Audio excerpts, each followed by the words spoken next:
here's what we wanted to talk about today: humans' perception versus the animal's reality. And Sam, can you go into that a little bit? One of the quirks, the fallacies that humans have is that we look at the entire world strictly through our eyes. And the way we see it is so different than the way animals see it. And when we're talking about domestic animals, horses and cats and dogs and ferrets and whatever, and then of course wild animals and sea mammals and birds and everything else, the world is much different. And we have a tendency to try to place our values, our ideals, etc., when we're working with them, whether we're teaching puppies, whether we're working behavioral cases, whatever it might be. But we fall into this trap of trying to see it through our eyes. And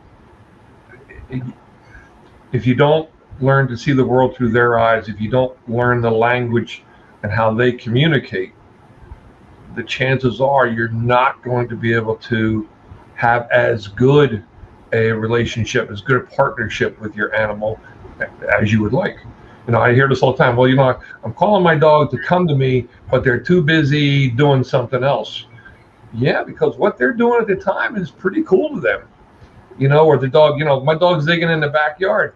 You don't realize every time that dog moves dirt with its paws, millions of years of that earth containing who knows what is coming up into that dog's senses. And that's pretty amazing. When the dog runs outside in the morning and announces to the world, hey, I'm here. Well, all that scent that traveled through the air overnight, the nocturnal creatures that were in the neighborhood, whatever, they've left their calling card.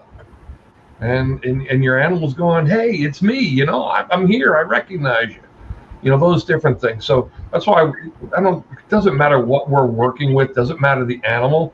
I have clients who have horses and cats, and I got clients who have different types of birds and whatever else. If you don't learn to their language and how they communicate, you're not going to have effective communication, but also you're going to get frustrated, you're going to get aggravated because you're not seeing the world as they do. And besides which, seeing their world is a whole lot easier than seeing ours. We have an agenda about everything. And the animal's world is pretty cool. It's how do I get my needs met? How do I food, water, shelter? How do I have fun? How do I lay around, and just relax and everything is cool? Here today we have a heat index of 104, and telling clients, you look outside, you don't even see the birds. Right? They're smarter than we are. But yeah, so see the world through your dogs, your cat, whatever. What's the truth as they see it? You have to learn their value system. Yeah. Learn their value system. Yeah. Wow. Pat Whitaker, learn their value system. Learn their value system. And wow. And Sherry, I have seen you work with so many different dogs, and it's kind of like what I see you do, and I don't know if you do this on purpose, but what I see you do is you walk into the room and then stop. You just stop. And then I see you, you're looking at the dog. You're like, okay, I'm going to let the dog talk first, right? I'm going to let the dog lead this conversation. Does that make sense? Look at her smiling. But I think I do. Yes. Yeah, you do. Tell us about that. Yeah. I mean, that's. Well, I think it's giving them a chance to let them lead, let them say who they are, and slow down. It doesn't take much time at all to slow down and give them an opportunity to make the first move. See where they're looking, see what they are thinking. Are they going to be comfortable? And I think a lot of people rush into things and force things, and we don't need to. I think, again, we jump to conclusions. We often think as humans that every animal wants us to, for some reason, force ourselves on them, which isn't at all true. If they want us to be friends at all, we're very, very lucky, because somewhere along the way, people picked up value, but we don't intrinsically have it when they're born. We as people are something foreign to them. What they should know is their own kind. So us having value is something that we should remember, and we should work on it. Why do we have value, and how can we increase that value? When people talk about bank accounts and making the best of your bank account, that means a lot. If you're investing in a relationship with an animal, think about it often. What are you doing to make sure that that's a healthy relationship? What can you do to keep it healthy and to make it better? I remember Kathy Sadal saying once that if you really want to get to know, and she was talking about your person's dogs, put them on a really long lead, go out to a field, and just watch your dog, watch what they explore, watch what they do, watch what they look at, what they smell, watch them. They will tell you. And it's an incredible experience to do it. If you can just sit and watch your dogs in the backyard, watch what they do. They're going to tell you what's fun, not fun, the whole bit, and it's like we tell people all the time. You may want to pet your dog at a certain time, or you may want to, whatever, hug your dog or whatever else. Guess what? Maybe the dog doesn't want it. And that's, and Sherry, you're right about that. We have a tendency to invade their space, to force ourselves on them. And if you want to see fascinating things, watch. There's so many great videos out there now. You have the Labrador that swims with the dolphin every day, and they play in the shallow waters. You see the dogs and the deer. You see the dogs and the raccoons.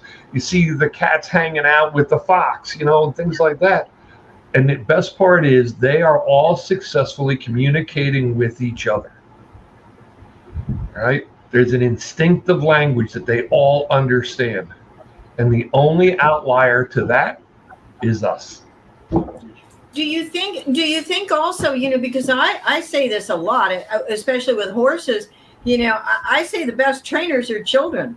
They really are. And I don't know if it's because they live more in the moment, or because they ask on a daily basis, like, how you doing today? Rather than waking up and thinking that, Monday through Friday is all the same to them. So I don't know. To me, I know a lot of the clients I have, their kids don't have, especially younger kids, they don't have expectations or agendas that we do. Perfect. They see the animal for what it is. Yes. Okay. And that's a big thing. And also, I got to tell you, and Sherry, you and everybody out there at Best Friends taught me this. In homes where we have dogs with different behavioral issues, mostly multi-dog homes and that, having a mentor dog, it's an amazing thing to watch.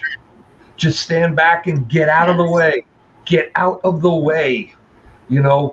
Animals will teach each other far better than we ever can. But whether getting out of the way is to do that or getting out of your own way. Sherry, you said it. Slow down, calm down. Less is more. Just get out of the way. Recognize that there is another sentient being there who has just as much value and who has just as much to teach us as we may have to teach them. So I've been volunteering next door. Literally, it's the therapeutic riding program, and we are in the middle of summer horse camp, and I'm always in awe of these horses, because these kids come up, and a lot of the kids don't have any communication skills, none whatsoever. Some don't talk, some can't hear, some and the horses absolutely know. They just know. And one of the volunteers said that a horse actually, was pulling, and he said, he's trying to correct the horse and say, no, you have to stand here. And the horse was pulling because he recognized his student in a wheelchair across the patio. See? And that horse had to get to that kid. So again, when we don't give them enough credit either. That's the other thing. Right. Yeah. So, they've been surviving just fine without us for what, 45, 55 million years. Yeah. And we come along and say, no, you have to do this. I love that. I also heard from this guy. He said, I'm getting along much better with my wife. And I said, oh, what happened? He goes, I lowered my expectations. I said, what are you talking about? And he said, I would expect dinner on time, or I would expect my favorite golf shirt to be ready on Saturday. And he goes, when I lowered my expectation, he said I was pleasantly surprised on a daily basis. Yeah. So I love that. And again, I walking down the street, and I see somebody, and every time they stop their dog, they want the dog to sit down. Hot pavement, in the dirt, whatever, but they want him to sit down.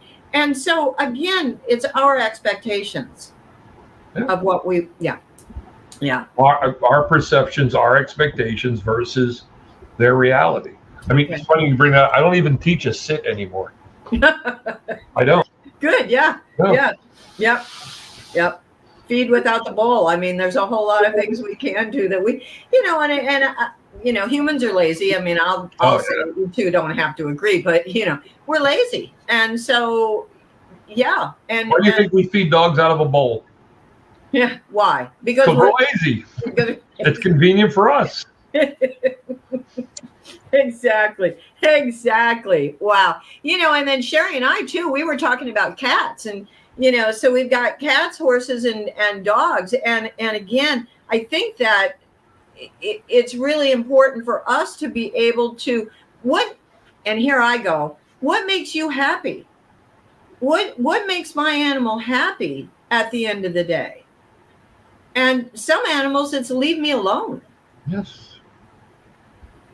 Some people do. Absolutely. It's true. Absolutely. You've been listening to Animals Inside Out, brought to you by BlackWing Farms. If you know anyone who could benefit from today's episode, please consider sharing it. Also, if you want to learn more about BlackWing Farms and the incredible natural remedies for mental, physical, and emotional needs of animals, go to blackwingfarms.com and enter Animals Inside Out for 10% off your next purchase. Be sure to subscribe on YouTube or wherever you listen to podcasts, and we'll see you in the next episode.